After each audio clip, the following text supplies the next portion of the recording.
lost all control. Gravity is all that I know. She's over me. She's over me. She comes in with her hypnotic dance. She holds me here with only a glance. She's over me. She's over me.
Oh, no.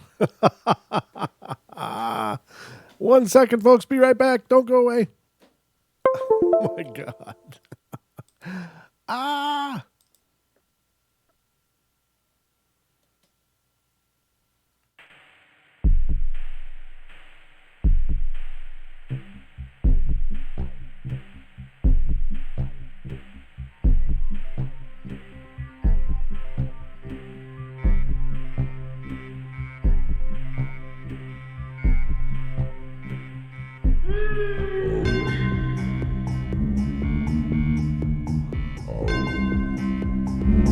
Hello? Can you see me now? Can you see me now? Hello? Hello?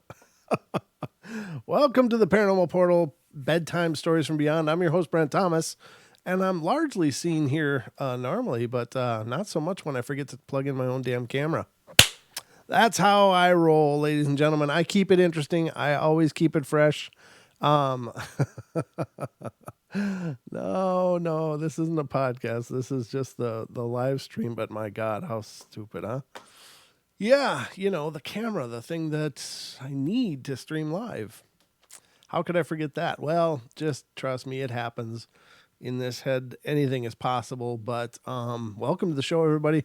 Hope you're having a great Sunday night and have had a wonderful weekend. And I hope you're ready because it's time for bed.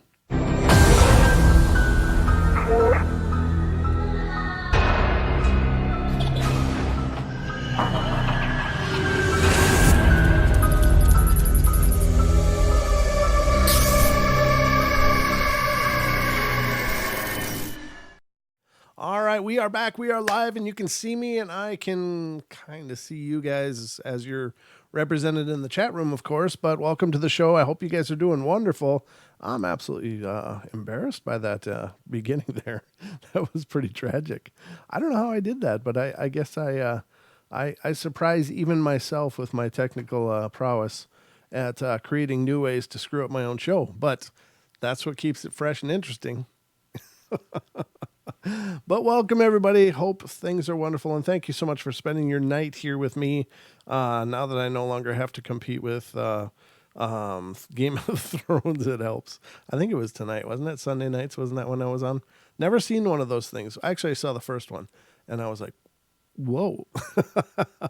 It was pretty racy. I was pretty impressed, but I just don't watch much TV, so it's hard for me to sit down and spend any time in front of a television for any length of time. But I do from time to time. I like watching paranormal shows, obviously, because I think that those are really cool representations of something. Of course, I'm very passionate about, but other than that, I don't know. I've noticed, actually, I noticed that even like series, I enjoy the series Supernatural, even though it's kind of campy and cheesy.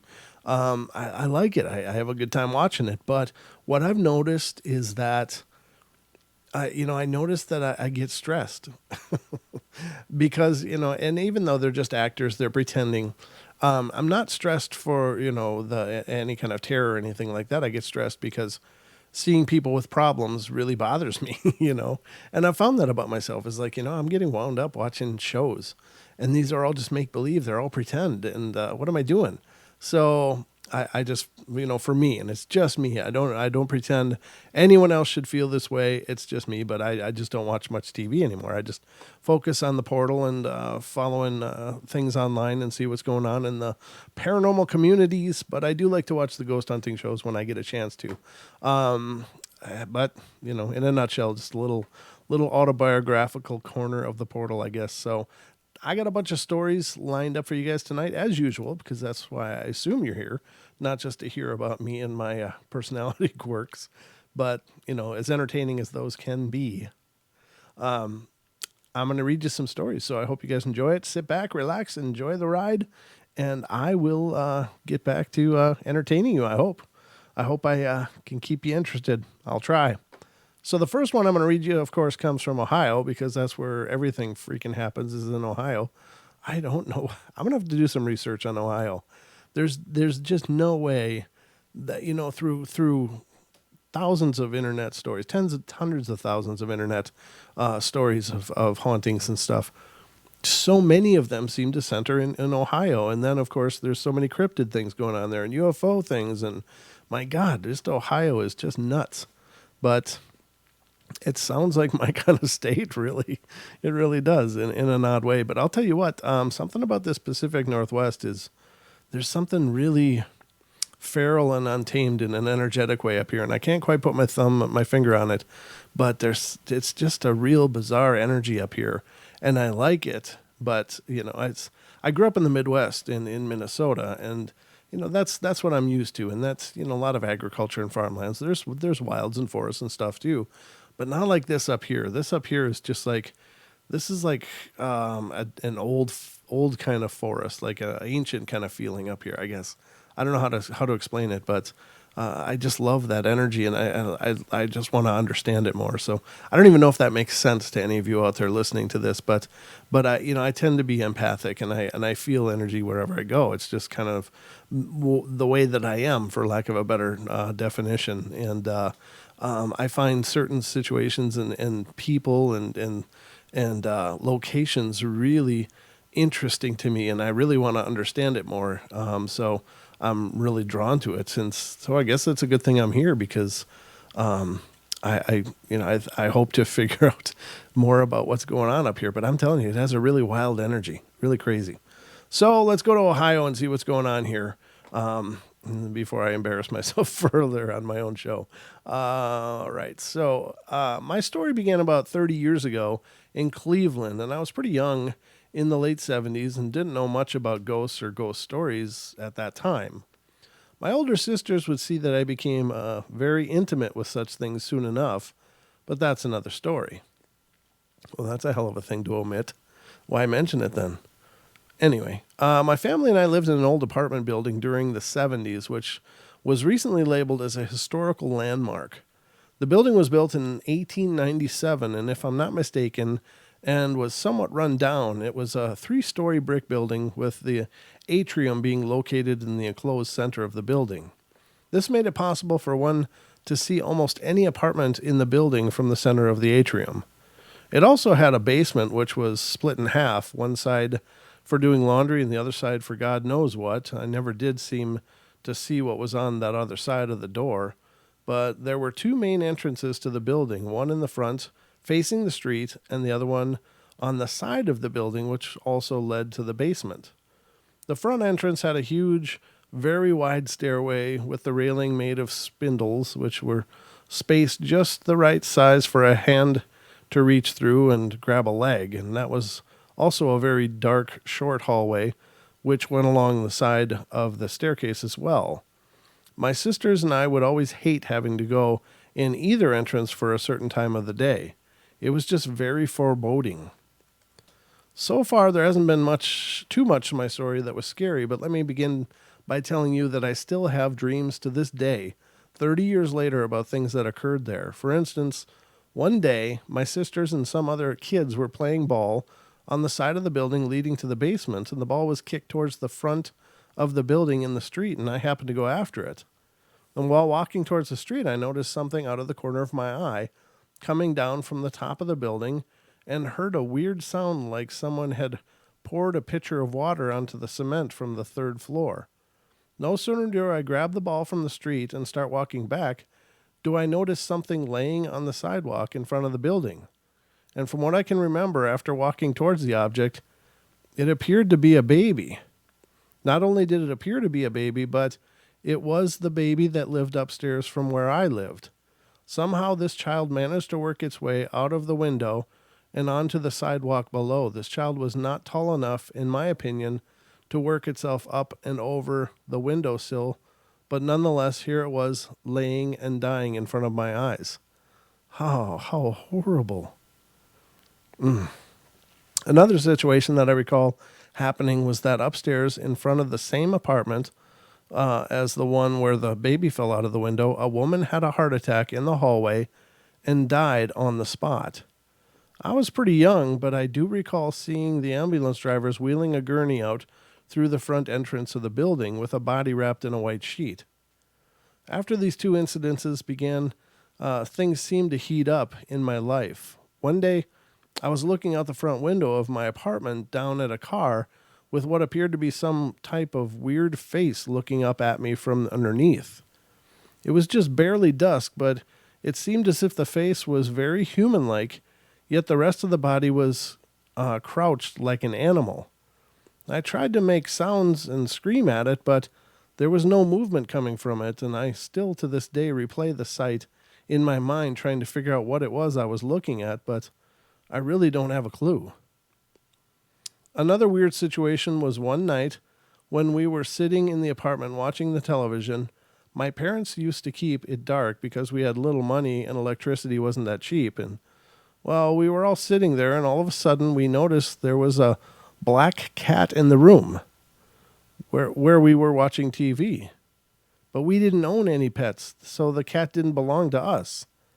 This cat found its way into our apartment and scaring the heck out of all of us. There were many more weird things like noises throughout the apartment at night and things being misplaced, and the worst thing was the recurring dreams I still have about something watching me as I walk through the hallways, but never being able to see exactly what is watching me. Wow, and that's the end of the story, but horrible, horrible, horrible. Oh my God. I can't imagine the whole baby falling out a window thing is just, that is terrifying. Just horrifying. Let's see who's here with us tonight, shall we? So Deb's here, Diana is here, Elaine is here, Gemini is here, Gentry's here, MCAT's here, Melissa Reinhardt is here, Randall Electric is here, and Rivers is here, according to my list. Now, those are never very complete. Hello to all of you, and thank you for being here. Hello to you. I see Melissa saying hello in the chat. Good to see you, sis. It's great to see you here and participating in the show. I'm just honored to have you. And everybody here, thank you guys so much for being here. Lisa Hartman is here, or Hallman, I'm sorry. Heilman, I'm sorry. God, the I's and the L's on that font look just the same. So I'm sorry about that. But I do apologize if I ever mispronounce anybody's name. Wow. Aussie Tiger Rockstar fans is in here too. So good to see you. Thank you for coming in, brother. And I'm just going through the list here quickly. But Becky Taylor, did I say Becky already? I might have. All right, I guess then Gentry Coda's here. Good to see you, Gentry. Missed you as well. But let's see what's going on in the next one. This is actually coming from Michigan, which is kind of funny that would come up now. All right, so first I'll start out by telling what I believe ghosts are. I believe that they aren't spirits who are trapped between dimensions or have some unfinished business. Okay. I think that once a person dies, they either go to heaven or hell. And when they're in hell, I think it's possible Satan sends spirits back to earth for one reason or another. Whether it's just to frighten us or harm us or just to make us question our faith. So now that that's out of the way, here's my story. One night I was sleeping just fine, but all of a sudden, I snapped wide awake. I didn't move for a second, wondering why I was awake and wondering what time it was, but I rolled over to see what time it is, and as I did that for a split second, I saw a large white thing, not really any particular shape. It was there for not even a full second, and then it moved out of my field of vision. Now, before this, there had been other less important encounters, which I've told my mom about, and my mom had always told me that in the Bible, it tells us that Satan and the demons can't read minds, so you have to actually say something to get them to leave, like, God protect me. And so as soon as I saw this thing, I tried to say that, but as I opened my mouth, I felt my whole body become paralyzed. I would disagree with that, by the way. I think things can read your mind very easily, as a matter of fact. But that's my opinion. It was like something had grabbed me by the neck and my body went numb. It felt like that feeling you get when your foot is asleep for as long as it starts, for so long, and it starts to hurt. Except for me, it was all across my body and I wasn't able to move. So I tried to say something, but could only hear myself gasping as I tried to say it. I tried again and got the same result, but the third time I was able to say, God protect me, and it let go. My whole body felt relieved and I could move again. I turned on my light and just sat there praying for half an hour, and in my opinion, God granted me protection and comfort, so I felt relieved and was able to go back to sleep with no further encounters that entire night. In case anyone was wondering, the time was 3 a.m., and I can't remember the day or the month, but it was the year 2007 and no more than 5 months ago. I don't know when this was actually written, but it was actually written in 2007 as well. We are the first people to live in this house, and it was constructed 7 years ago. There has been less significant encounters before this happened, but unfortunately, it didn't stop there. Last week, November 10th, if I remember correctly, I had an encounter with what I believe was the same ghost. I was in my basement, which is set up so that when you're watching TV, you're facing away from the wall that separates the living room and the workout room. As I was watching a movie, I glanced into the glass front of the cabinet next to the TV, and it reflects the end of the wall, and it reflects the end of the wall separating the living room from the workout room. And when I looked, I saw a white thing retreat behind that wall. Thing is, the only way I can describe it.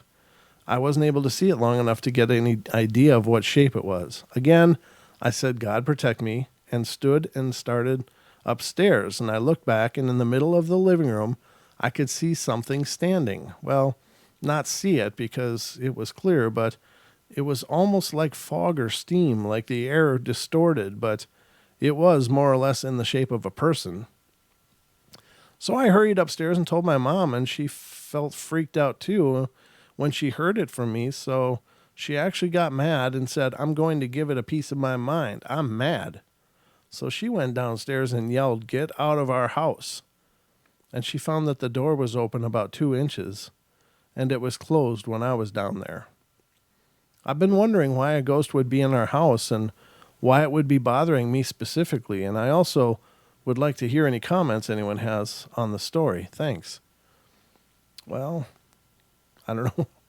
I don't know. There's so many reasons why a spirit could be there.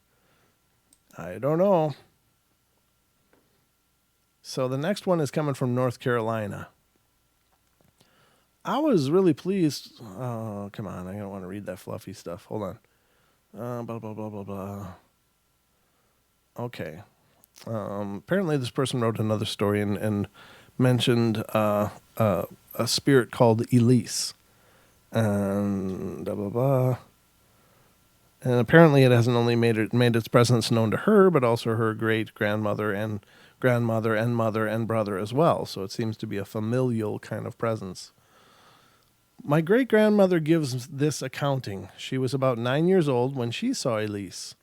It was a cool fall evening. The leaves were rustling above her head as she sat beneath an old red maple tree and was playing with her marbles, and suddenly she heard laughing and looked up to see the figure of a little blonde girl running down the dirt road towards the old tobacco barn, which was out in the woods. Great-grandmother said that she was lonely and hoped that the little girl would play with her, so she took off running after her, and when she approached the edge of the woods, the girl disappeared. Great-grandmother told nobody about what she had seen. My grandmother said that Elise had been haunting the home place and the grounds surrounding it for as long as she can remember. She said that she feels her presence the strongest on the third floor of the house, which is where the children's rooms are located.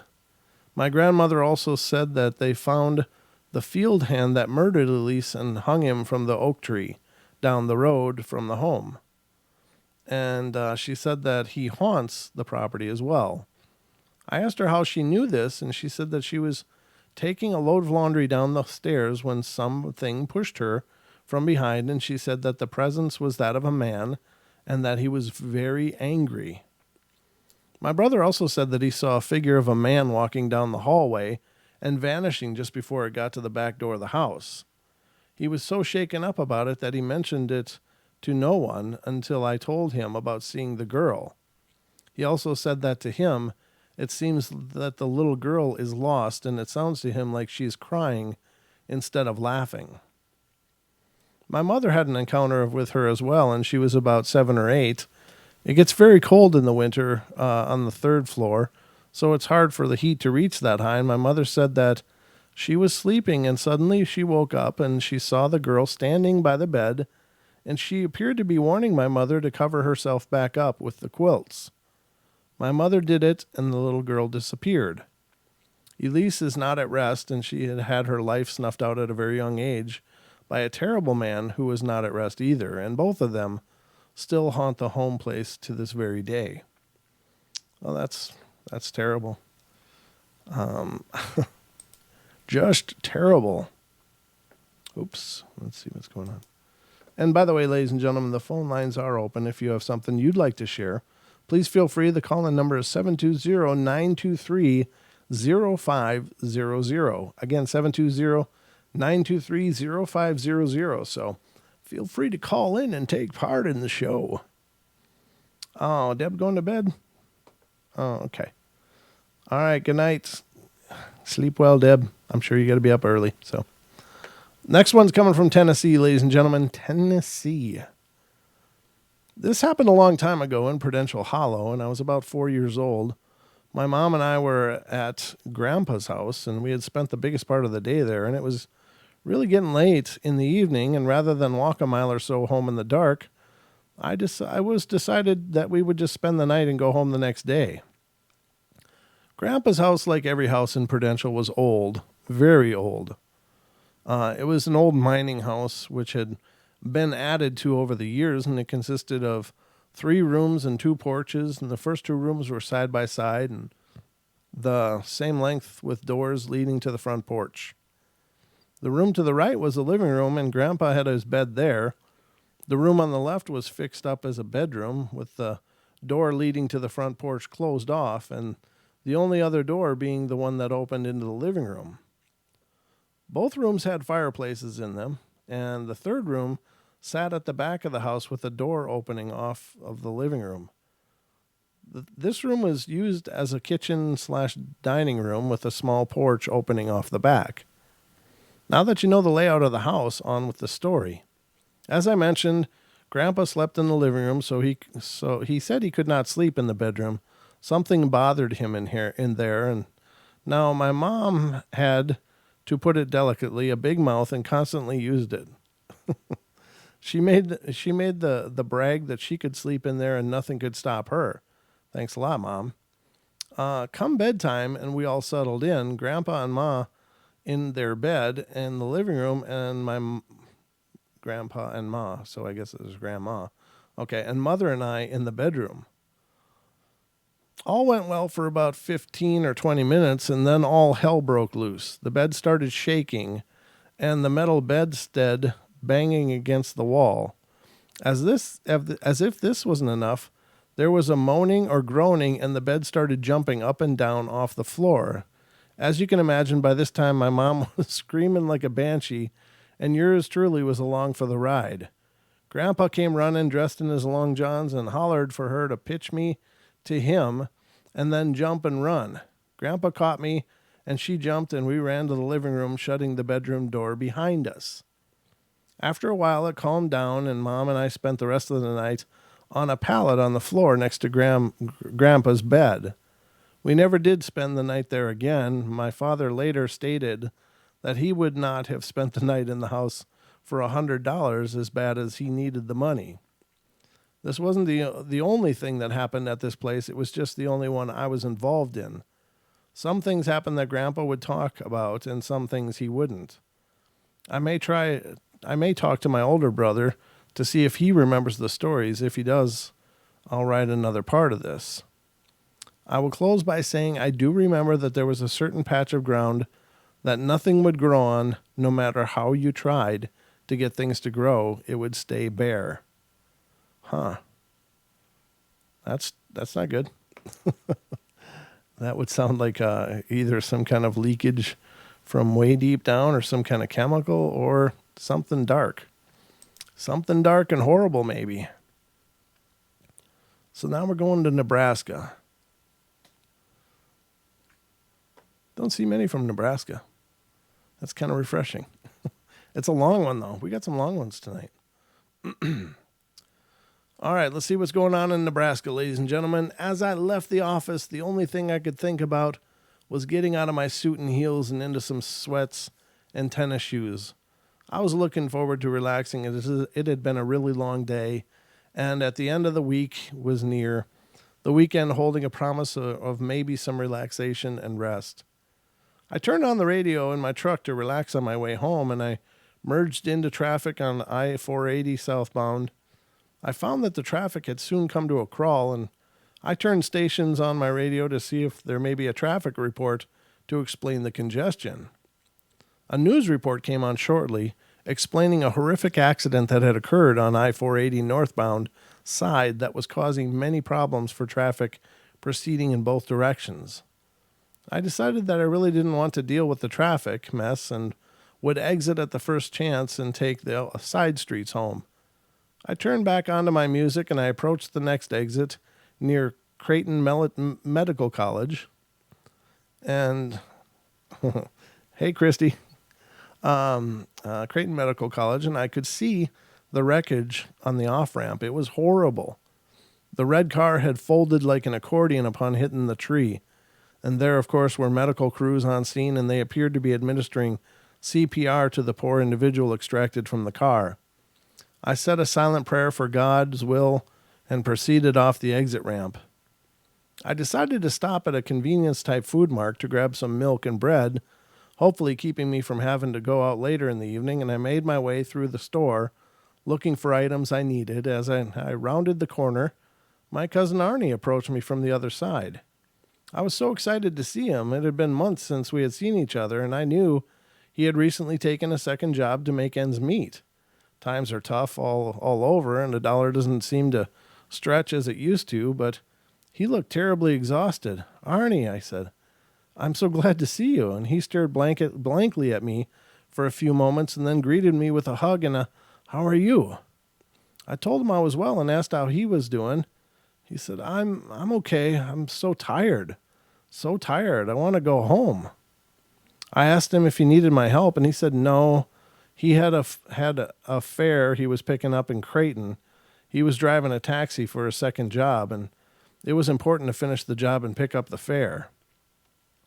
He looked so tired and had such a blank expression that I became concerned, and I told him I would call his dispatch and tell them he was ill and I could drive him home to rest and they could send someone after the taxi. And he said no, he had to pick up his fare, and he kept repeating at least 3 or 4 times that he just wanted to go home and do his job and go home.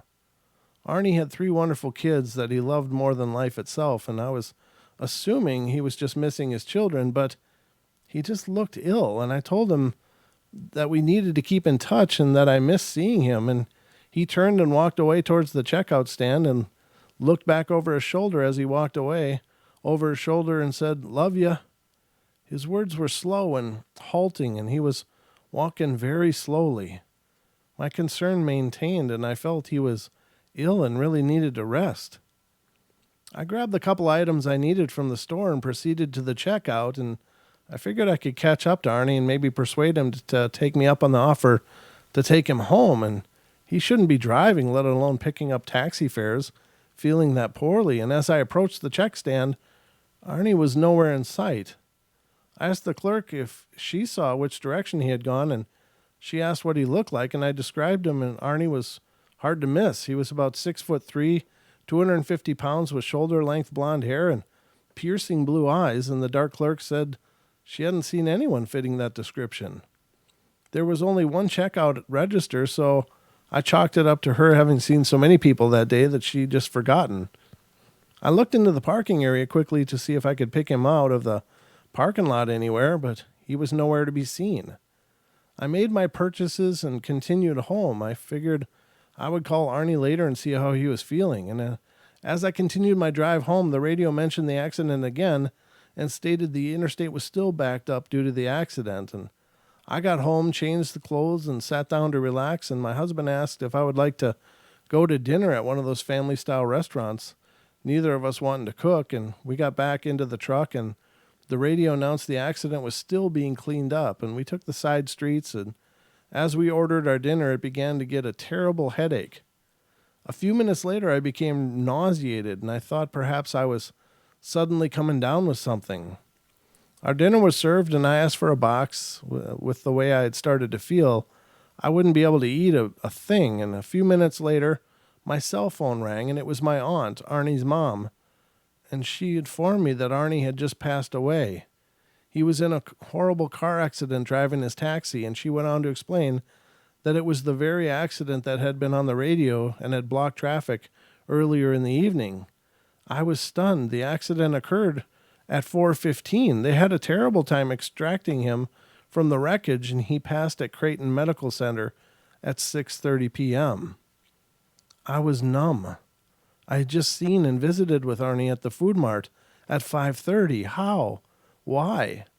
I'm still so numb and confused. This incident occurred 2 days ago, and as I grieve for Arnie and for my family's loss, I also continue to wonder and feel confused and actually a bit frightened. Why do these things happen? What can I do? Wow. That's pretty hardcore, huh? Well, I hope Arnie got his rest. Poor guy. Poor kids, though, too, huh? You think about children growing up without their parents and, losing them to such tragedies. It just doesn't seem fair. All right, this one's coming out of California, and it's a pretty short one, so short and sweet, ladies and gentlemen. Back when I was younger, I was around 14 years old. I was living in my old house in Shafter, California. It's a small town with some haunted places like the Green Hotel for one. And I was never a doubter in the supernatural, but I was never really a believer either. My room was separated from the living room by a tiny hallway isn't the right word. It was like a little intersection that fanned to the bathroom, living room, my room, and my parents' room. And I used to share a bunk with my younger brother. He was 10 at the time. Before this, I never had any kind of supernatural or otherworldly experiences. I was sleeping soundly when all of a sudden I woke up. It was Tuesday night. My dad was away at work for the week, and I could hear my mom and brother snoring. They were both overweight, so I was surprised when I turned around. My back was facing the hallway and saw a lady in a gray dress. She was skinny and wearing a gray dress. The light in the living room, I assume it was that, or she was just radiating light herself, was on, and I could see faintly through the dress, much like her silhouette in the dress fabric. And she just stood there, and her face, while dark, had a sharp, angular beauty to it. And I hid under the sheets and went back to sleep. That night, I woke up again at the same time, which was 12:37, and I know this because this happened many nights, and I saw her again. I didn't tell anyone, and eventually I just stopped seeing her, and every night was the same, though. I awake with my back towards the hallway and turn around to see her for a few minutes before I go back to sleep. Anyone know what it might have been? Now, the thing to me is that I find really hard to understand is, how do people go back to sleep? You know, how do you just shut that off and go back to bed? I think that's pretty extraordinary, but maybe it's part of the shock. I don't know. It's hard to know. But if I saw an apparition, I think the last thing I'd be doing for quite a while is to be sleeping. I'd be wound up totally. All right, so the next one is coming from California. I'm going to get a drink here if you don't mind. We are cruising right along, even with our terrible start. All right, so I just had to read the chat a second. I don't know, Renee, but don't speculate like that. Who knows? Just don't speak like that, please. No, we don't know what's going on, and there's no reason to jump to that conclusion. So this happened mid-October 2007, and I enjoy walking down Alabama Boulevard, mostly prompted out of fitness because I love autumn. The cool nights reacting with the chlorophyll change in the leaves to every shade of red and yellow that you can imagine. It was twilight, and the schoolyard seemed empty. The evening chill seemed to chase away nearly everybody, leaving just a smattering of cars. Me and the susurrus of trees. I don't even know what that word is. Susurrus. Susurrus of trees. But anyway, so be it. Susurrus of trees. Then something caught my eye, and standing by an old oak on the west corner of the playground, I saw what looked like a stock still person just staring at me. This wouldn't be too surprising. The homeless abound in downtown area, and as I strolled closer, the figure failed to fill in.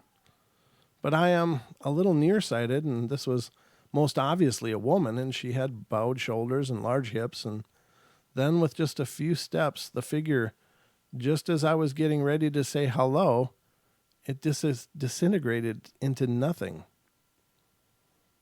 When I got right next to the tree, I couldn't find anything that might have caused such an optical illusion.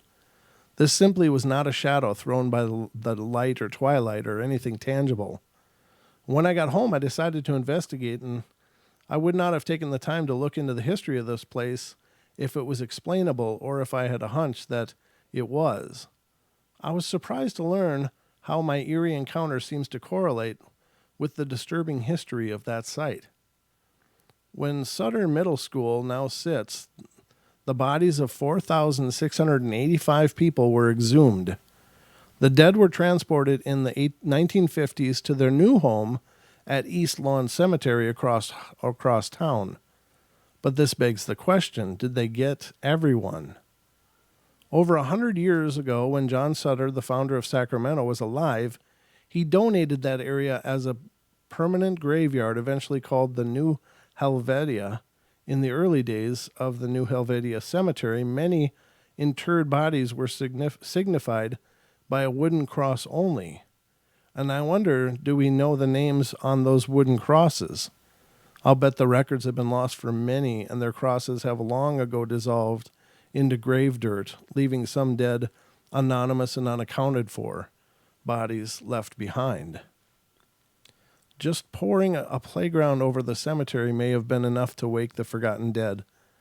I would be upset too, and what was intended to be a final resting place became a casualty of the unsentimental march of progress.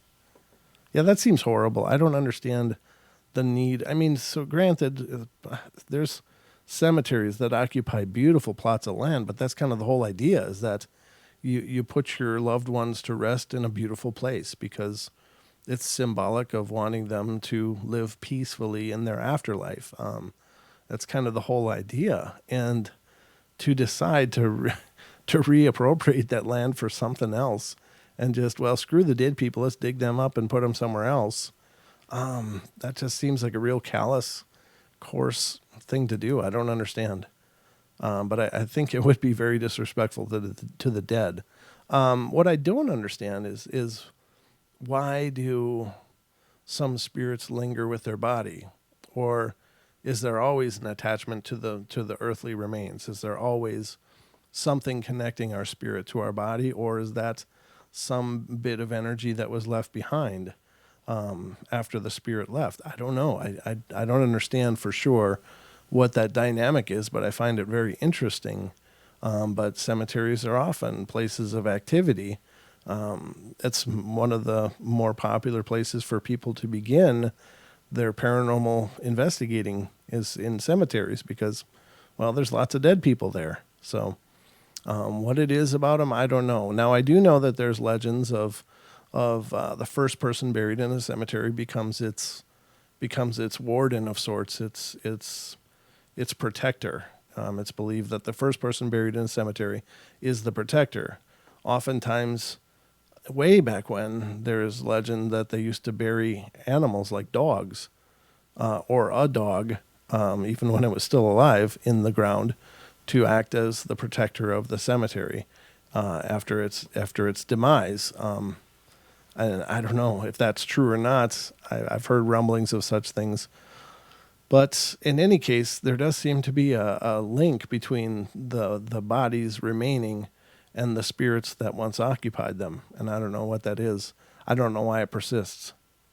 Because it's like if you had a car and you were done with the car and you brought it to the junkyard, I mean, you don't still appear over there and check on your old car. It's just, it's done. So I don't understand that. I'm not sure why that dynamic exists. And maybe it exists because we expect it to. I don't know. Maybe it's our belief systems. And maybe we're projecting these presences in some unconscious way because those are the bodies of the once living. So I don't know. Very curious, though. So California again, coming up in the next story. And this is, growing up, I moved an awful lot. My dad, of course, was in the Navy, and 3 years was the longest we stayed anywhere. When I was 3, we moved to Monterey, California, and let me tell you, lots of strange things happened there, all of which I remember like it was just yesterday. Maybe I'll post some of those experiences later, but this experience is something that I personally don't remember, but it has been told to me by every other family member in the immediate family, word for years. My parents were there along with my biological sister, who is 10.5 years older than me, and my biological brother, who is 9.5 years older than me. One day when I was about 4, I was being an absolute brat. I was running around disobeying my parents and throwing fits, so my mom decided to put me in the corner. At first I whined and cried, but eventually she got me to obey, and as soon as I did, I fell asleep. Yes, standing with my nose against the corner, I just conked out.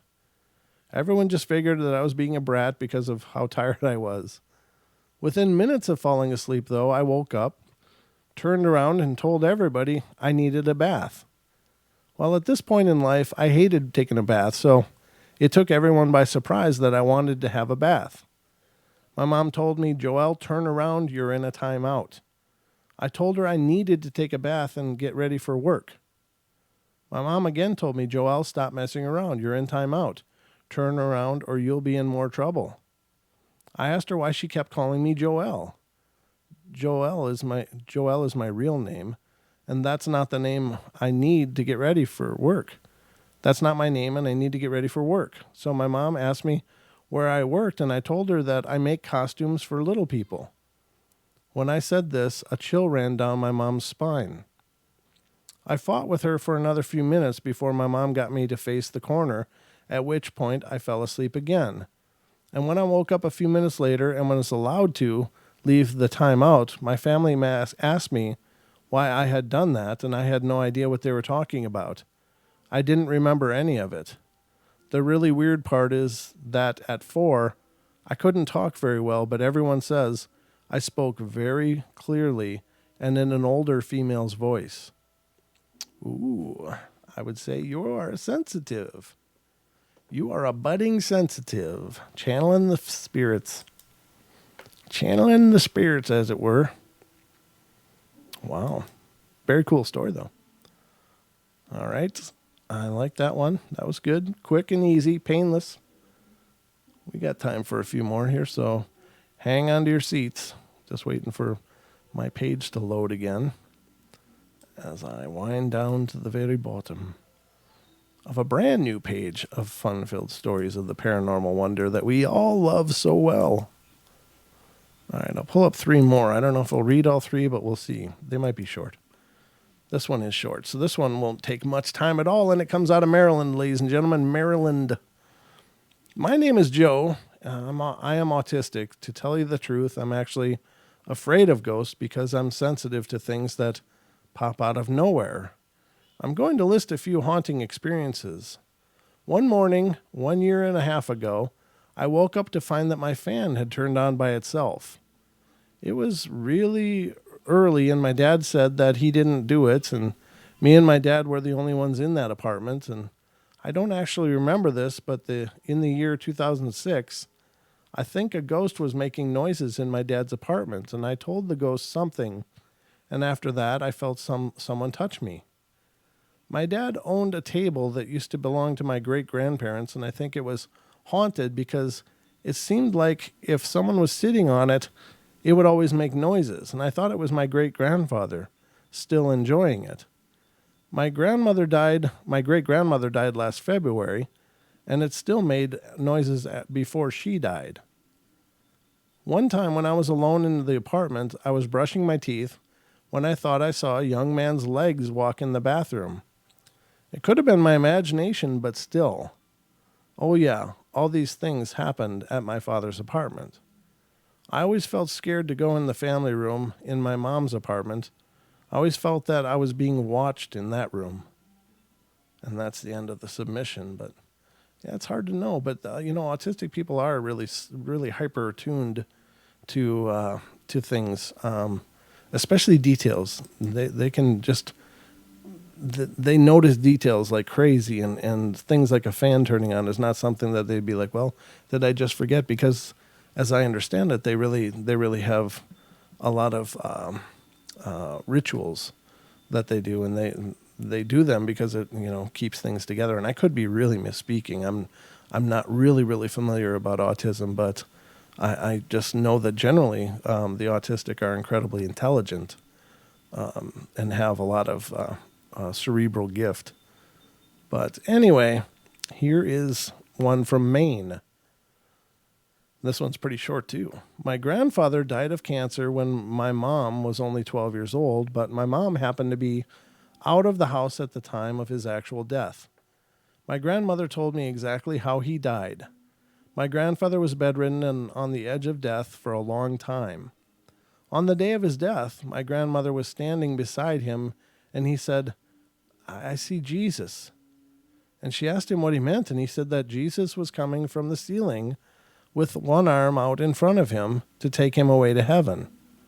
My grandfather was a strong Christian and always believed that he would go to heaven when he died. My grandmother told me my grandfather then raised his hand as if to grab the hand of someone else, closed his eyes, actually raised up slightly out of the bed, and then dropped back down and laid still. He was dead. That night my mom had a dream where my grandfather came to her and told her that he was in heaven and that she shouldn't worry anymore and that he was okay. She told him she was still scared and she instantly woke up and saw him standing at the edge of her bed, and he told her personally that he is okay and that he loved her. Then he vanished, and she felt at peace with his death. Could this really be my grandfather that visited her? Absolutely. Without a doubt. I believe it. Another one from Michigan. Wow. So we kind of opened the show on Michigan, and I guess we got time for more than just this one. Let's see how long it is. Yeah, we'll have time for more. This one's from Michigan. As a young child, one of my favorite pastimes was to catch and count fireflies. We had a little backyard, so occasionally we would just go down the street and across to a little park that was not particularly friendly to find some. And this usually happened when the family was over and we ran out of room for the large amounts of people in our house. So our parents would walk us down there and sit talking while us kids ran around yelling and screaming. And we would then head home, and my sister and her crew would be wearing jewelry they made by pulling off the butts of the fireflies, and I would be carrying a sun tea jar that I had set up as a kind of apartment for them until we got home, where I would set them free. On this particular day, we kids stayed outside in the tool shed that we set up as a playhouse until it got cold, and then we went into the basement. We were playing the usual things, roller skating the length of the room to grab onto a support beam to see how fast we could spin around, board games, setting up house in the room under the stairs, and breaking into my father's dark room, and we were absolutely under no circumstances allowed.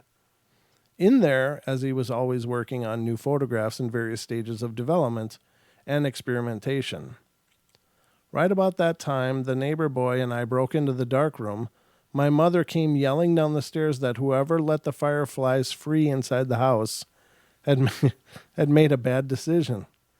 We had forgotten them out in the shed, so we knew it wasn't us. As we went up the stairs to go outside and prove it wasn't us, we heard the adults talking about the fireflies down the hall, blinking and bouncing all over. My uncle states that with the blinking, it was hard to tell, but he thought there were maybe 5 in the house. And as he had tried to approach and capture them, the light would go out and he couldn't find where they went. My grandmother said that they looked agitated, and she always said it was as if they were expecting a bug zapper would jump out of nowhere and attack them. Out in the shed, the old jar lid was still on tight. My sister's fireflies were, well, gone. She was wearing them. None of us had taken any into the house. All of the kids had to search the house and try to get rid of these fireflies, but none were ever found. We were not allowed to put them into the jar after that. Coincidence on the timing of the break-in and the fireflies, or was it something more? I don't know. So they weren't really there, or were they? That's curious. Fireflies are cool little things. I haven't seen fireflies in a long time. There really aren't any up here in the Pacific Northwest, but had them all the time back in Minnesota when I was young. When I was a young boy. I don't really remember catching them too much, though. I just liked to look at them. I thought they were really cool. All right, let's see. I have a feeling this one's a little bit longer.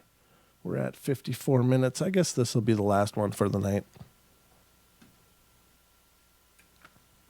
So this one's out of Colorado. The story took place about 12 years ago.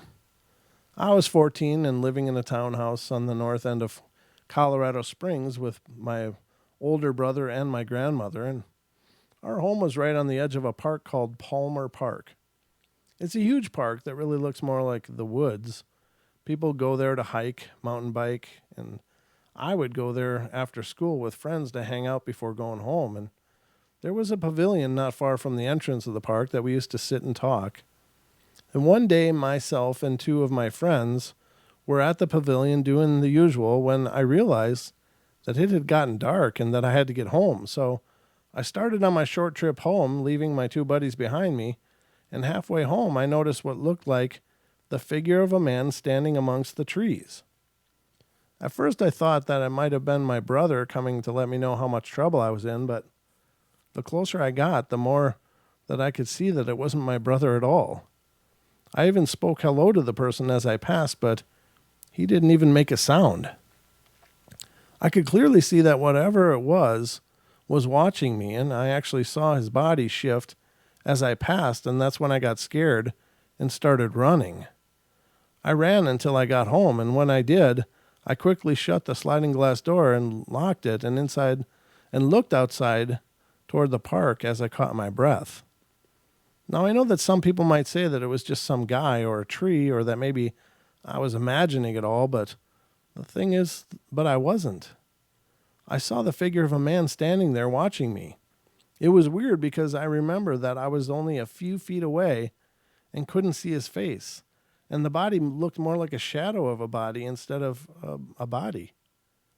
Finally, 5 minutes or so after I made it home, I saw both of my friends walking along the parking lot, and as they walked past my door, I opened it and asked if they'd seen anyone in the park as they walked out. They both said no, of course. But I will never forget that night, and although I'm not exactly sure if it was a ghost or not, I can't come up with any explanation as to what had happened.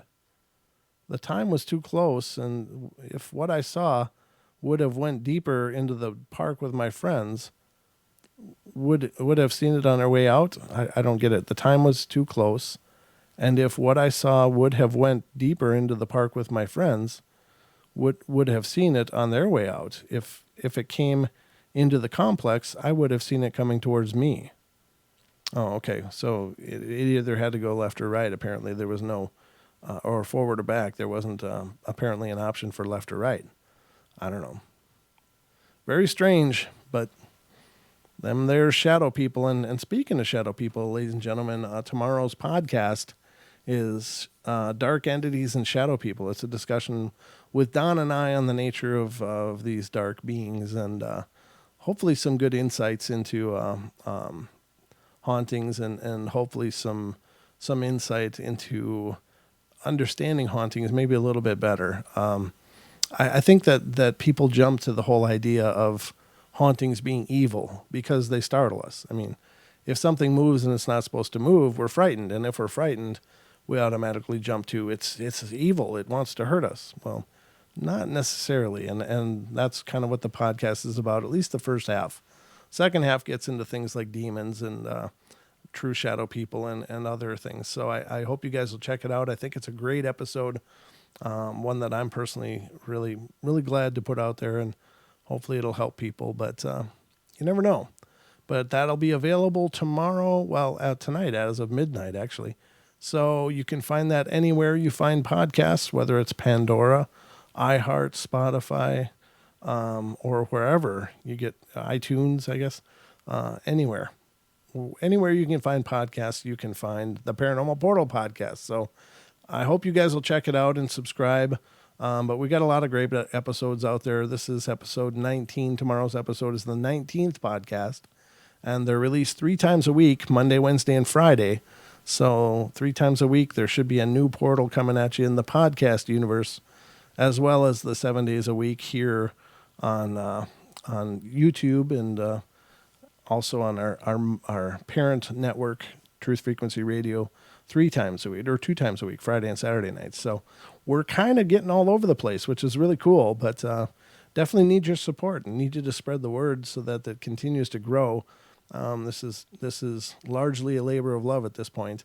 Some of you have definitely helped out and done wonderful things, but we're hoping to keep expanding and growing and continuing to enable us to do more and more and more. So please check it out. Please recommend it to those that you know that are into the paranormal, and I will just be loving you all my life. I love you anyway, but you know what I mean. So anyway, guys, that's going to about wrap it up for tonight. I hope you guys enjoyed the bedtime stories tonight. Sorry about not remembering to have my camera on and having to relaunch quick, but it seemed like it worked out okay. So I guess we're in good shape. So, but I love you all. Be good, be kind, be nice. Take care of each other. Help each other out. Find the magic in every day, and remember to laugh as much as you can. Have a great night, guys. Sweet dreams, and I'll see you here tomorrow.